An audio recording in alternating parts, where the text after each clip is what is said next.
This has been hard.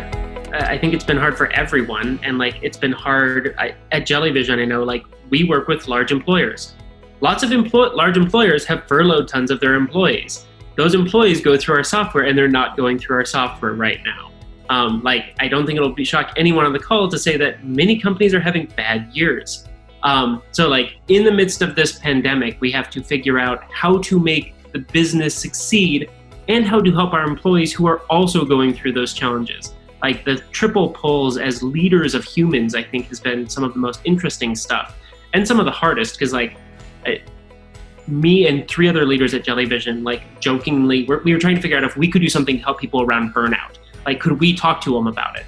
And we took the test and it was like, no one's not going to say they're burnt out right now. Like these questions are not tuned for this moment. Like everyone is.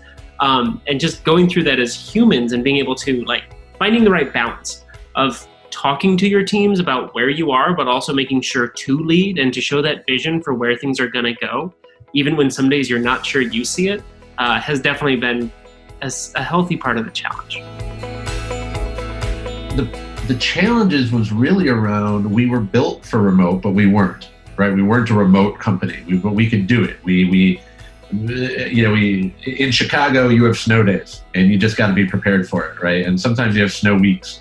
But to do it permanently, and the behavioral patterns of people had to change. We were very good at communicating with each other, but we were so kind of collaborative in small spaces where we had a lot of ad hoc meetings, a lot of side discussions, a lot of sidebars, a lot of lunch discussions, a lot of just stopping by for 5 minutes and saying, hey, I got a quick question. But you can't do that now, right? And so then what happened is we got over meeting saturated, because all those discussions suddenly had to be scheduled meetings because you just had to schedule them. You didn't know, when somebody's sitting at their desk alone, you can walk up and go like, hey, I know you're alone and just focusing on something. Can I ask you a question for 5 minutes? But I don't know if the person I want to talk to is sitting right now doing nothing. I can't see that. And so I have to schedule something or Slack them and say, hey, are you free? And it just changed the behaviors. And so I think it was both a challenge and a positive, because we've now learned to communicate differently, and especially for those few employees who are remote. It's sometimes really hard to do that, when you're on a Zoom call, right? And sometimes even when folks have their camera off, you're basically just going off of vocal cues to understand, what their mental state is, or if they're having a hard time, or if today's just not a good day in general, right? Trying to identify and learn about even more nuances of people's, how they're doing every day has been a little bit more challenging, I think, because I'm so used to being able to do that in such a close quarter situation. But I think it's really been important to try and kind of identify things that we can do virtually, right? Like, folks were saying before, Michael mentioned starting to create more of that sense of community and building out a way to have the team enjoy a fun activity together, things like that. Continuing to create that sense of togetherness, even though we're apart, helps us understand what people are like when they are, doing well, so they can help us understand when they're not doing so well, when they're starting to withdraw, when they're starting to feel a little bit more of the crunch. I think showing empathy virtually is a lot harder sometimes than being able to just realize that you need to, right? Or realizing that someone, is looking for some of that human connection.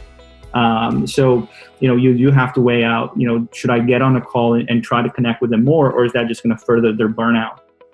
We started to try and do little things, maybe that are a little bit more, not necessarily getting on a Zoom meeting, but could be something like just showing appreciation in another way, or calling out a big win that they had, on Slack and things like that. So trying different ways, but not necessarily just more of the same, which may be what's causing already some of their, some of their burnout, if you will.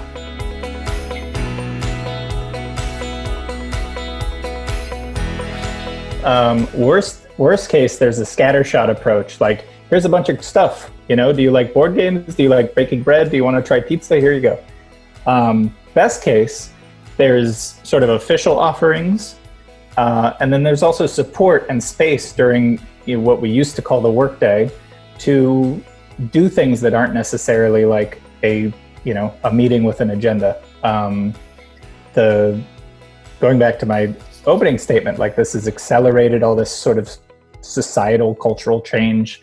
What we used to call the workday isn't so relevant anymore because you can come down early and do some stuff and then disappear for a few hours and then come back. So really like having an option for togetherness in many different ways. Some people like to Slack, some people want to drink on a Zoom, some people want to just have a shared experience. One of the engineers on my team was great. In the before times, we would go out for like a activity or something once a month. Each of the teams has some discretionary budget. Since then, we've been sending out gifts to the team. So like snacks or a plant that everybody shares, so they all have that story and experience to share and to talk about. Hey, remember that time we all got that plant? Wasn't that crazy? So like making the space and letting people sort of self-organize or officially organize however they like. Hopefully we're scooping up everybody and making them all feel included and together.